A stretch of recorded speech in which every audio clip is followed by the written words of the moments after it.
Non l'ho detto a te, ignorante. No.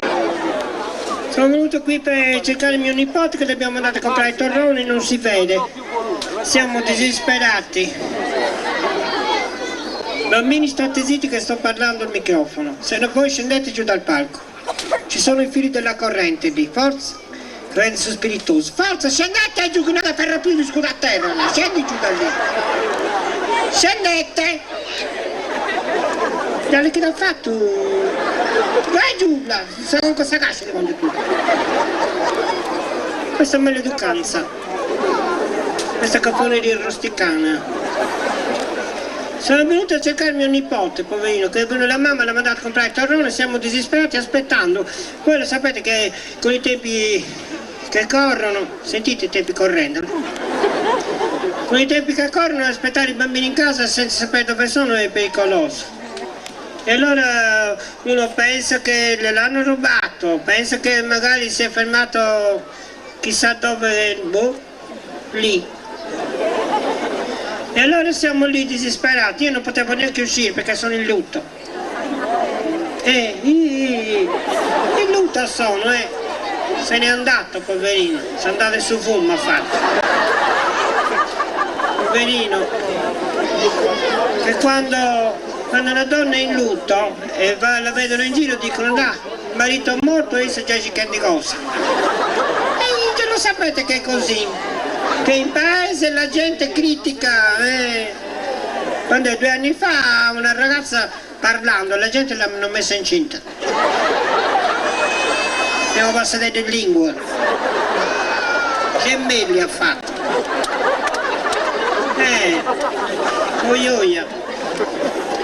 E io quando c'era mio marito già uscivo, perché lui aveva la macchina, mi diceva siedi in macchina, io non ci sarevo, non ci stavo nella macchina, perché gliel'avevano regalata quelli dell'autoscontro. Era piccolino e non ci stavo. E allora lui mi diceva dai, non vai. Lui era piccolino, già si stava, era alto 1,40 m. Però già era attrezzato come i grandi. Piccolino, già di Ruenia sono. Era bravo lui poverino, un uomo veramente buono. Prendeva lo stipendio e lo portava tutto a casa, nei bar non si fermavano. Era veramente un uomo come si deve, poverino. L'avevano preso a lavorare nell'immondezza. Aveva vinto il concorso per l'altezza che aveva, perché lui essendo bassottino ci arrivava a raccogliere prima degli altri. E poi aveva il dono di natura che aveva i piedi piatti e camminava strascicando. Quando arrivava a casa aveva già un mucchio di immondezza davanti. Diciamo che lui senza fare niente aveva già il lavoro fatto, poverino. Che bravo che era. Si era comprato il cavallo perché correva a cavallo lui, un cavallo della Giara, piccolino, e andava a correre la Sartiglia Oristano. Quando c'è la tromba che so, lui con la spada correva col cavallo per prendere la stella, che c'era la stella col buco, lui con la spada la doveva infilzare e arrivava lì. I bambini gli buttavano stelle filanti coriandoli negli occhi per farlo cadere. E lui correva e soffiava per mandare via le stelle filanti, correndo col cavallo. Arrivava dove era la stella, infilava, non la prendeva mai, meschino, perché i bambini muovevano il filo. Perché c'è una maleducanza. Sì, è attaccata l'ignoranza, la maleducanza e la cafonanza e l'imbecillanza. Poverino, allora lui poverino era morto, cioè attenzione che stava cadendo un palo lì. E bene sorriso, inizi a racconto. Ride bene chi ride col palo in testa. Faccia lei da palo, signor Paolo. Signor Paolo. Sono abbandonato. A posto? L'avete fermato? C'è la corrente lì, mamma mia, se prende la corrente diventi piccolo tipo portachiavi. Non si riesce a fermarlo? Dategli una mano, sei 70.000 un uomo, meschino. Ma sapete se lo troviamo, meschino.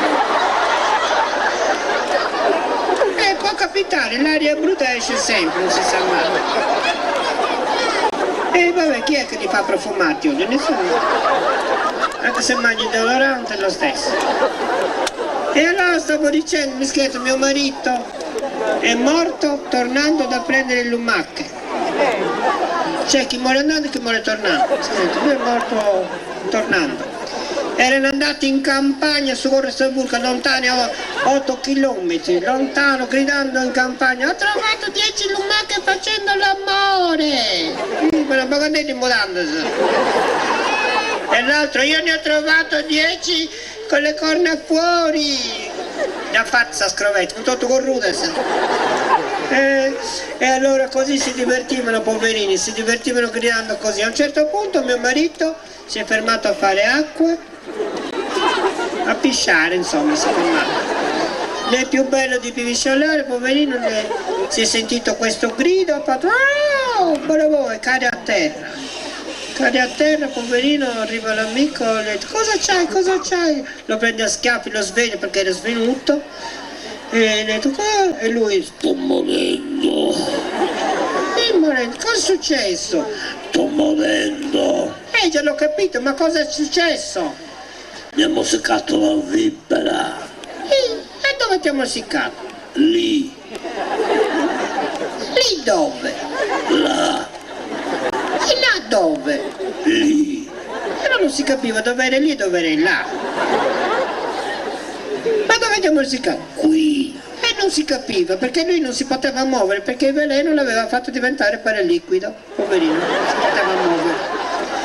E diceva solo lì, là, qui. Era tutto un qui lì, qui che non si capiva dove era il là. Alla fine, dopo una ventina di mezz'orette, si è capito che l'aveva mossecato proprio lì, nella barallicca. Poverino, e piangeva che voleva morire. Bambini, adesso fate da bravi qui davanti, che devono sentire anche quelli davanti. Non mettetevi a parlare inutilmente. Devo raccontare quello che sto raccontando, se parlate voi non parlo io. E allora poverino, lui diceva sempre che voleva morire, e l'amico gli ha detto: vado a chiamare il dottore, un attimo, e aveva detto: un attimo, 8 chilometri. Allora lo convince, comincia a correre nella campagna, correva, saltava i muri di pietra, c'erano i rovi, si rovinava tutti i pantaloni, saltava, e c'era un cancello, sale sopra il cancello, e quando era sopra il cancello non era già aperto. E almeno provalo, no? E allora continua a correre, lo rincorrono 2 calli. Allora lui accelera e arriva in paese, arriva nell'ambulatorio, era pieno di gente, pieno zecche, ha detto: permesso. E lì c'era una donnetta: permesso agli butta. C'è un mio amico che sta male, anche segreta, lei e lui. Ma non ne frega niente, siamo dalle 7 della mattina buttate qui e non passa nessuno. Allora lui sfonda la barriera, entra dentro, c'era il dottore venga, c'è un mio amico che sta male. Me lo porti qua. Il dottore è a 8 chilometri. Che cosa? L'ha musicato una vipera. E allora va dove il suo amico deve succhiare dove l'ha musicato la vipera. Il dottore così è, se lo vuole salvare deve succhiare e sputare, se no muore lei se mangia il veleno. Succhia e sputti. Allora comincia a correre nuovamente nella campagna, corre, i cani non c'erano più, se l'erano mangiati 2 uomini di quarto. Continua a correre, meno male che il cancello era aperto. E alla fine arriva dove era mio marito che era buttato in terra, che pigolava sempre più piano. Come stai? Sto morendo. L'hai chiamato il dottore? L'ho chiamato, ha detto che devi morire. Razza di amico, eh? Grazie signore dell'applauso, lo solo lei, grazie. Poverino. Non c'è più l'amicizia di una volta. Una volta per un amico uno si buttava anche nel pozzo. Adesso neanche il pozzo ti fanno. Poverino. E allora siamo andati lì a piangerlo, chi piangeva a destra, chi si spostava poco più a sinistra, era tutto un piangisteo, poverino. C'era uno che diceva: io torno domani a piangere. E allora siamo andati a comprare la bara. Oh, una bara, 3 milioni e mezzo. Ho detto, cosa c'è? La televisione dentro, ciao. Finge che a Bagugara pure ce n'erano da 4 milioni, 5 milioni. E se l'aveva saputo mio marito neanche morto era. E come fai? Una corona 900.000 lire. E però già muore scoronato, no, non era possibile. Il carro funebre 40.000 lire a chilometro, poi ci devo usare dopo, no? Ma quando avete l'ultimo viaggio fateglielo gratis, meschinetto. Niente, volevano 40.000 lire a chilometro. Dico, non era possibile, no. Lui voleva essere cremato, poverino, voleva essere cremato, 6 milioni la cremazione. Gli ho detto, piccolino, lo fate parzialmente cremato, viene bene lo stesso. Ha detto, lo porti Arborea da zona, una sorrido ci volte. No?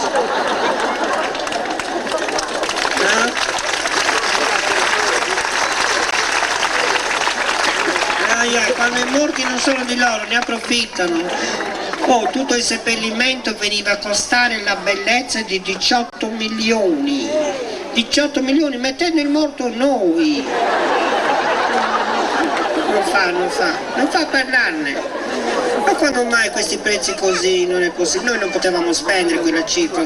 Mio marito era pensionato, io ero pensionando. Quindi non potevamo spendere 700-800 mila lire. Gliel'abbiamo detto a quello delle bare, al barista.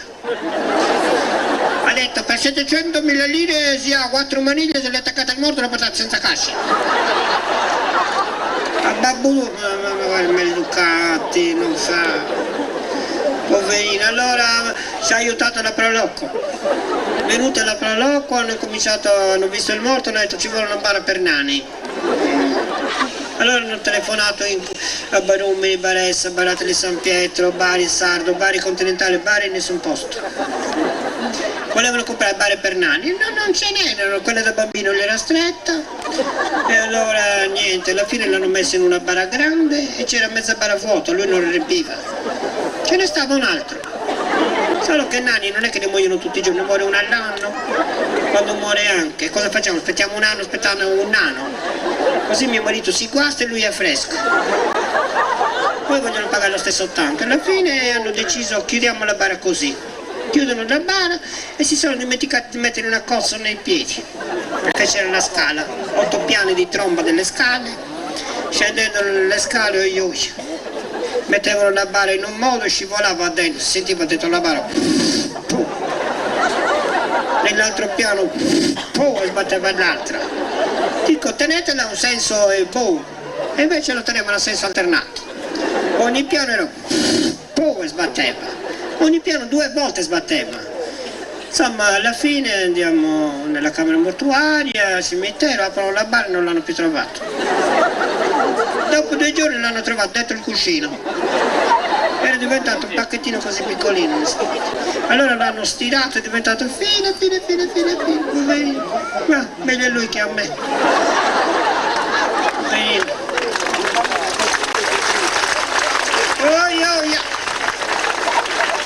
E adesso in casa non è che sono sola, ho questa figlia che ha questo figlio che va a comprare il torrone, non torna a casa, e c'ho una figlia da sposare, una figlia bellissima, se la vedete, 56 anni. Però non è toccata.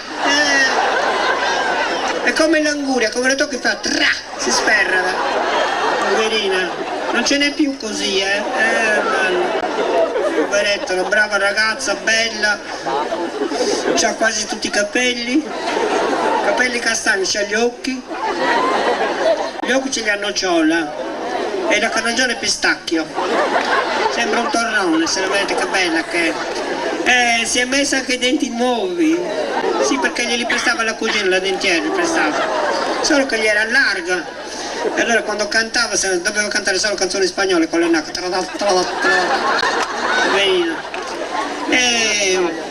Si è messa questi denti nuovi, solo che gliene hanno messo 16 sopra e 27 sotto e glieli hanno sbagliati, li hanno messo quelli davanti e di dietro. Quando ride sembra una ratta e mastica con i denti davanti e goia con quelli di dietro. E adesso l'hanno presa a lavorare al ristorante aiuto cuoco. ogni tanto si sente il cuoco e poi aiuto, si vede che gli passa vicino, si spaventa. Però è bella, se ti abitui è bella veramente. E adesso hai imparato a fare le polpette. E infatti la carne la macinano lì, gliela mettono in bocca con tutti quei denti. 2 colpi fa tra, già avrò questa polpetta. Sputa nel pane cartugiato, certe polpette così grandi. Senza uovo, leggere, perché lei c'ha la saliva che scendeva. Altro che gusto aveva Pau.